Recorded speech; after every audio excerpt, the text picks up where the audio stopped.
Hi. இன்றைக்கி நம்ம பல கீரைகளை தோட்டத்துக்கு போனேன். தோட்டத்தில் போய் பல கீரைகளை பறிச்சுட்டு வந்து நல்லா கழுவி சுத்தம் பண்ணி அறுத்து அரிஞ்சு வச்சுருக்கேன். இப்படியே அரிஞ்சு வச்சுருக்கேன். இதில் வந்து முருங்கைக்கீரை, நேபாளி பாலக்கீரை, மயிலக்கீரை, அப்புறம் அரைக்கீரை கொஞ்சம், இந்த மாதிரி 4 வகை கீரை இதில் இருக்குது. இப்போ இந்த கீரை எப்படி செய்வோன்னு பார்ப்போம். பாருங்கள், இது வந்து கடுகு பூண்டை தட்டி போடணும், ஒரு வத்தல், கருவேப்பிலை. இன்றைக்கி நான் வெங்காயம் இல்லாமல் தான் செய்ய போகிறேன். இது கூட நான் பரோட்டா செய்ய போகிறேன். இந்த கீரையும் பரோட்டாவும் இன்றைக்கி சாப்பாடு, இன்றைக்கி நைட்டுக்காண்டி. காலையிலே செய்யணும்னு நினச்சேன். காலையில் நான் தோட்டத்தில் போய் ரொம்ப வேலை இருந்துச்சு.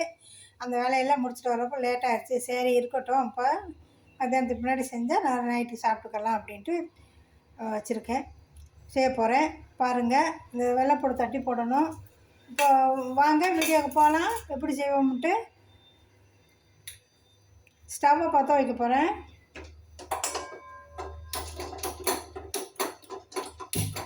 ஸ்டவ் பற்ற வச்சாச்சு.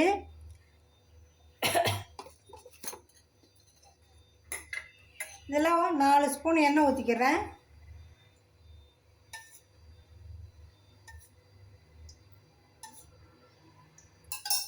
கீரை அடிக்கடி சாப்பிடணும். நான் ரொம்ப நாளாக கீரையே சமையல் பண்ணலை. அதனால் இன்றைக்கி தோட்டத்துலேயும் போனதுனால சரி கொஞ்சம் கீரையெல்லாம் எடுத்துகிட்டு வந்தேன். இப்போ இது வானலியில் எண்ணெய் ஊற்றிருக்கேன். எண்ணெய் காஞ்ச உடனே நம்ம இந்த தாளியத்திற்கான கடுகு, பட்டை வத்தல், கருவேப்பிலை, வெள்ளைப்பூடியெல்லாம் போட்டு தாளித்து அந்த கீரையை போட்டு வதக்க போகிறோம். அதுக்கடுத்து இந்த பரோட்டாவுக்காண்டி மாவு பிசைஞ்சு வச்சுருக்கேன், கோதுமை மாவு. இது பரோட்டா எப்படி செய்கிறதுன்னு பார்ப்போம்.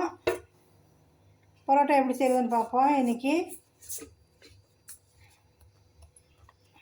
பரோட்டாக்காண்டி மாவு பிசைஞ்சு வச்சுருக்கேன். அடுத்து இந்த நெய் எடுத்து வச்சுருக்கேன். நெய் ஊற்றி பரோட்டா. எண்ணெய், வெள்ளை எண்ணெய் எதாக இருந்தாலும், கடலை எண்ணெய், பாம் ஆயிலு, எது இருந்தாலும் நம்ம ஊற்றி செய்யலாம். நான் என்கிட்ட நெய் வீட்டிலையே எடுத்த நெய் தான் இருக்குது, அதனால் நெய் வச்சு பரோட்டா செய்ய போகிறேன்.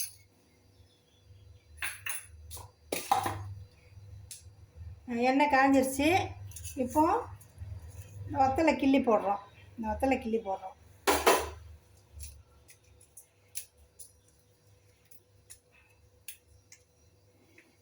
கிள்ளி போட்டாச்சு.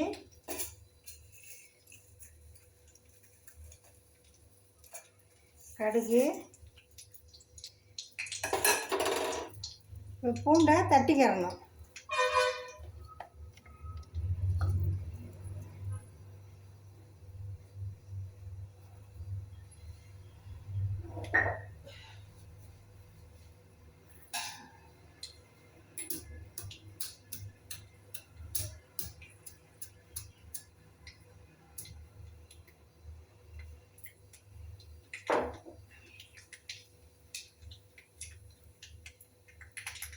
பூண்டு தட்டியிருக்கு. இந்த பூண்டை போடுறேன் நான். இதில் இருக்க தோல் எடுத்துட்டு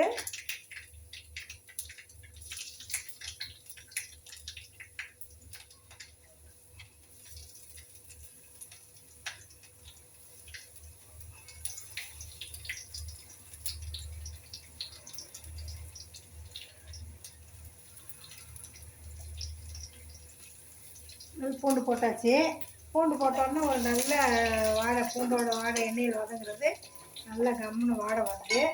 கருவேப்பிலையும் போட்டுறேன்.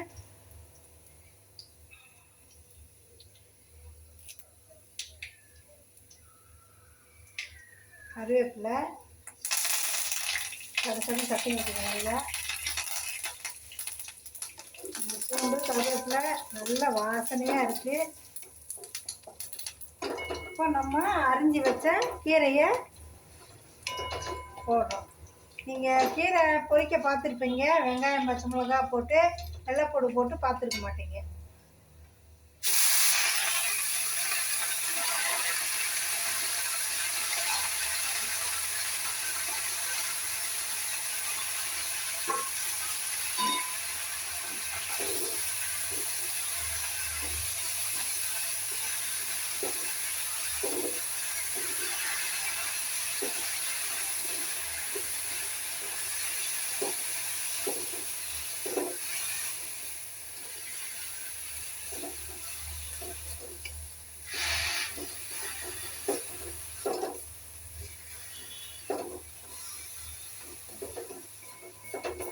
கீரையில் லேசாக மஞ்சப்பொடி போடணும்.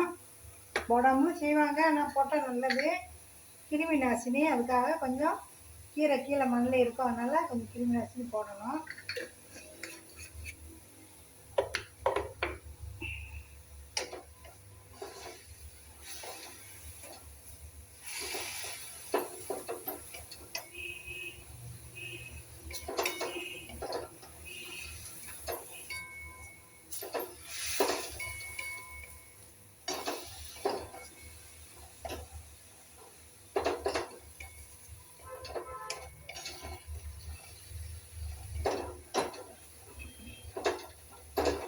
இன்னும் உப்பு போடலை, இனிமேல் தான் உப்பு போடணும்.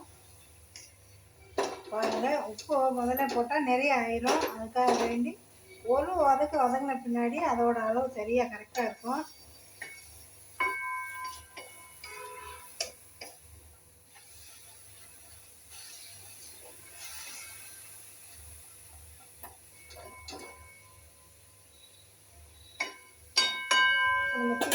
உப்பு போட்டுருவோம்.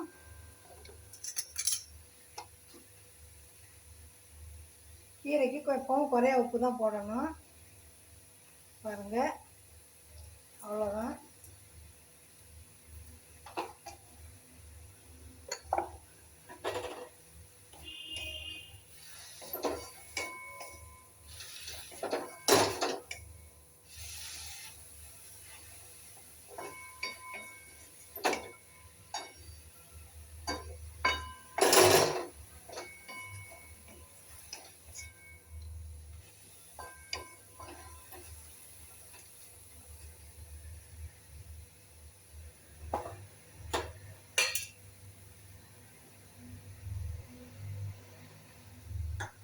இப்போ கீரை எடுத்து அந்த அந்த ஸ்டவ்வுக்கு மாற்றிட்டு இதெல்லாம் நம்ம பரோட்டா செய்ய போகிறோம்.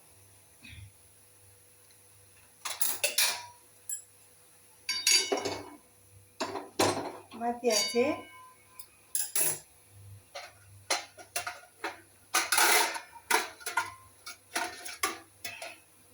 மூடி கொஞ்சம் சிம்மில் வச்சுருவோம்.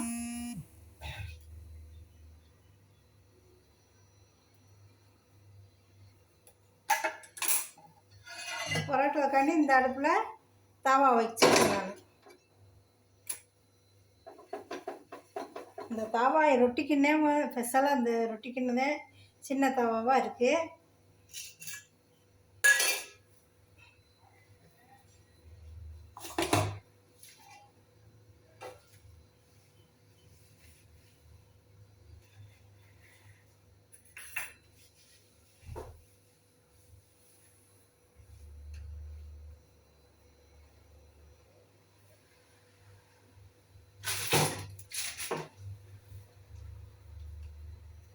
பாருங்கள், பரோட்டா எப்படி தேய்க்கிறேன்னு பாருங்கள்.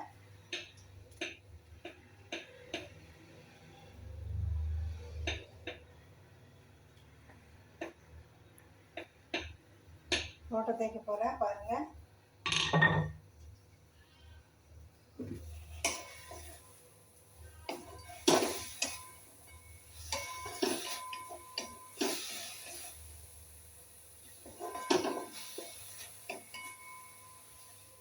பரோட்டா கிண்டி விட்டாச்சு.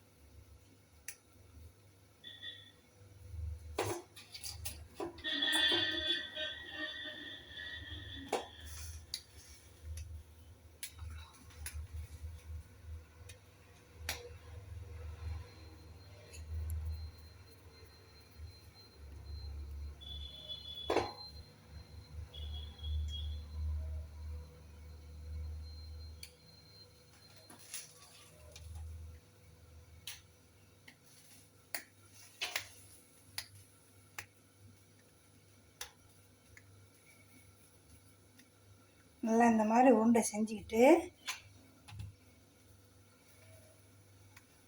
பரோட்டா ரொட்டி எண்ணெய் செய்யக்கூடாதுன்னு சொல்லுவாங்க.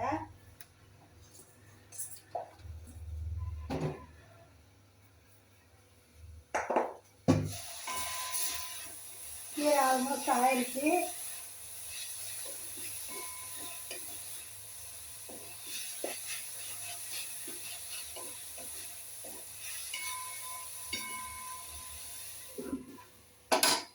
சிம்மில் வச்சுட்டேன். பாருங்கள், இப்போ பரோட்டா தேய்க்கிறேன் நான்.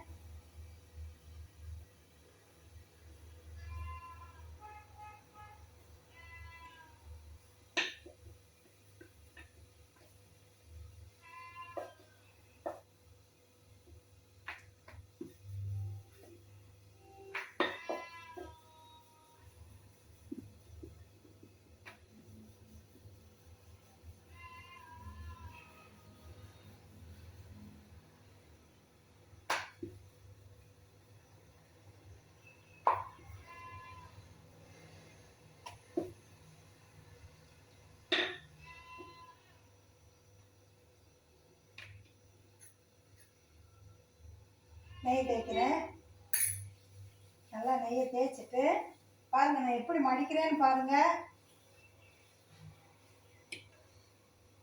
1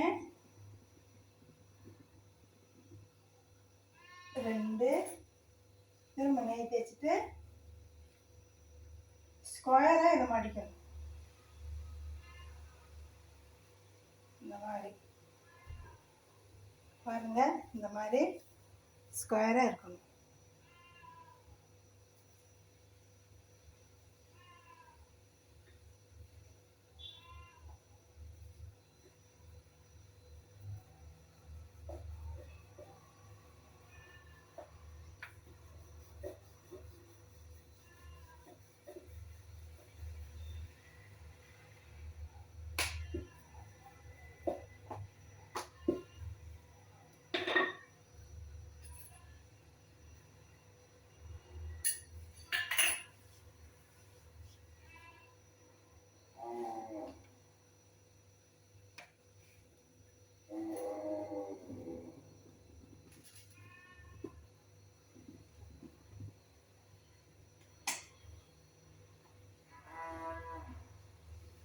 இன்னொன்று செஞ்சுக்கிறேன்.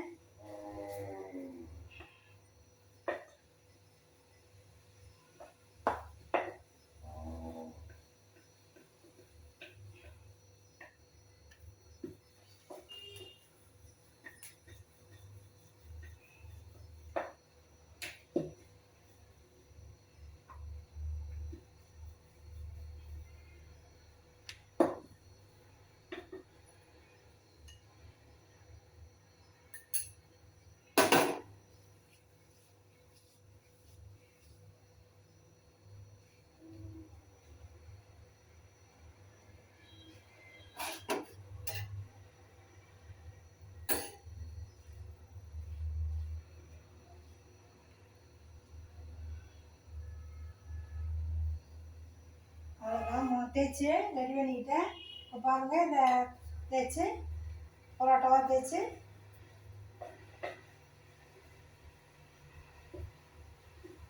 தவாவில் போட்டு நெய் ஊற்றி பரோட்டா செஞ்சு எடுத்துக்கிறேன்.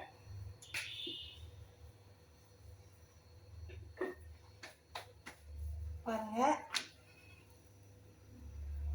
இதை குறைச்சிருவோம். தவா நல்லா சூடாக இருக்குது. நெய் வாடை கம்முன்னு வருது, கீரையும் நல்லா வாடை கம்முன்னு வருது.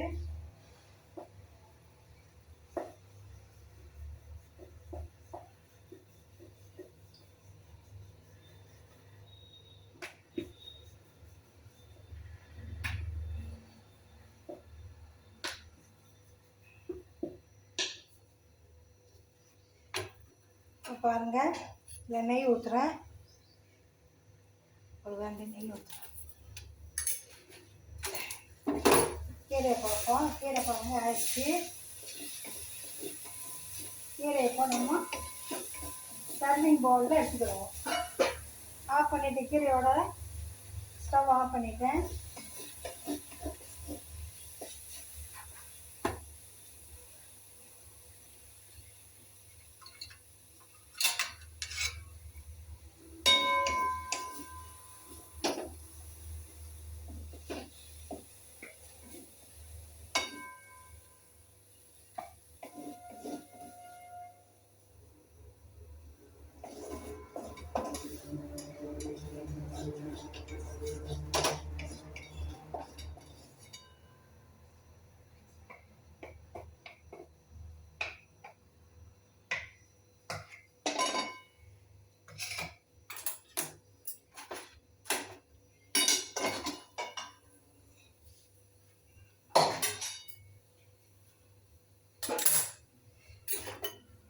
இந்த பக்கம் நெய் ஊற்றலை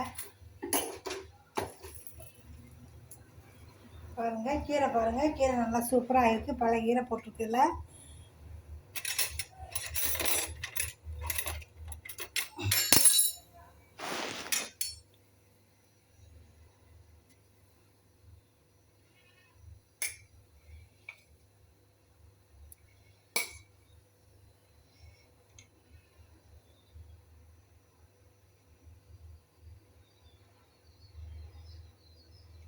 கீரையோட வாசனை நல்லா இருக்குது.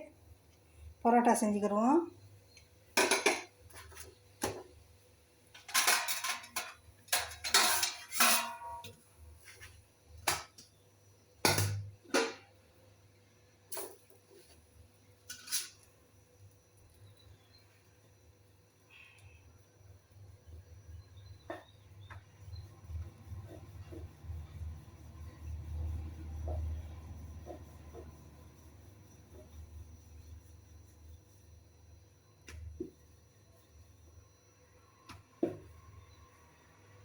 அவ்வளோதான், முடிஞ்சு.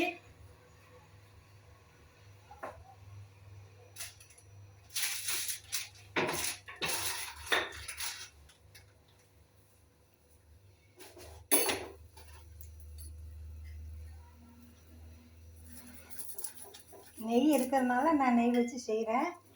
நெய் இல்லாதவங்க கடலை எண்ணெய் ஊற்றி செய்யலாம், நல்லெண்ணெய் ஊற்றி செய்யலாம், வேறு ரைஸ் ஆயில் வச்சு செய்யலாம். எது உங்களுக்கு டேஸ்ட்டாக தெரியுமோ, எது உங்களுக்கு நல்லா இருக்கோ, வீட்டில் எது அவைலபிளாக இருக்கோ அதை வச்சு செஞ்சு பாருங்கள்.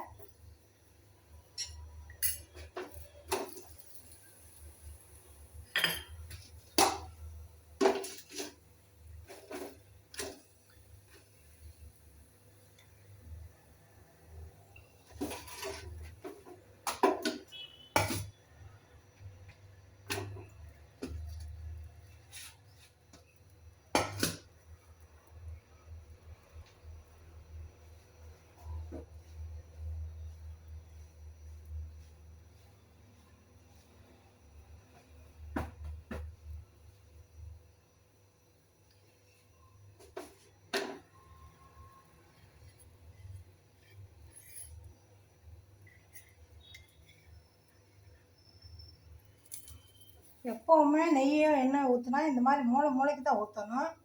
நடுவில் ஊற்றக்கூடாது. மூளைக்கு ஊற்றி இப்படி கொண்டு வரணும். நடுவில் ஊற்றிட்டா மூளைக்கு கொண்டு வர முடியாது. இப்படி மூளைக்கு இப்படி மூளைக்கு ஊற்றணும்.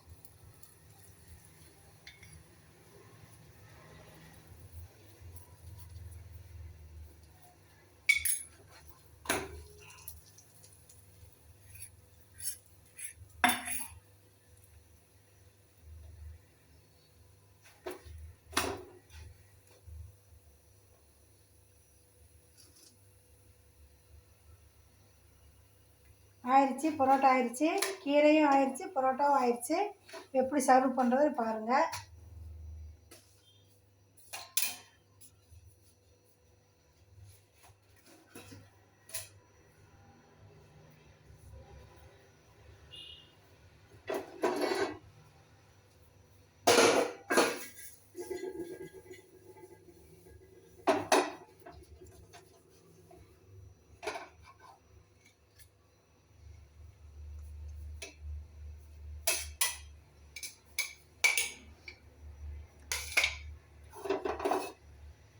பாருங்கள்,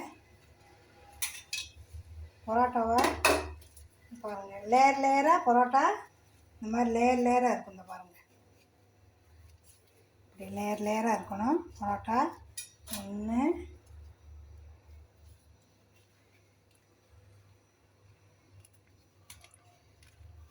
இப்படி இப்படி பரோட்டா இப்படி வரணும். சரி, இப்படி இப்படி பரிமாறணும். பரிமாறி இப்படி கீரையோடு இப்படி சேர்த்து சாப்பிடணும். ரொம்ப டேஸ்ட்டாக இருக்கும். கீரையோடு சார்ந்த பரோட்டா ரொம்ப டேஸ்ட்டாக இருக்கும். கீரை உடம்புக்கு நல்லது, பரோட்டாவும் உடம்புக்கு நல்லது. இதை ரொட்டி கூட சாப்பிடலாம். எண்ணெய் வேண்டாம்னு நினைக்கிறவங்க வெறும் சுக்கா ரொட்டி செஞ்சு, கீரை கூட எப்போவுமே கோதுமை ரொட்டி ரொம்ப டேஸ்ட்டாக இருக்கும். எந்த கீரை கூட இருந்தாலும் செஞ்சு சாப்பிட்டு பாருங்கள். தேங்க்யூ.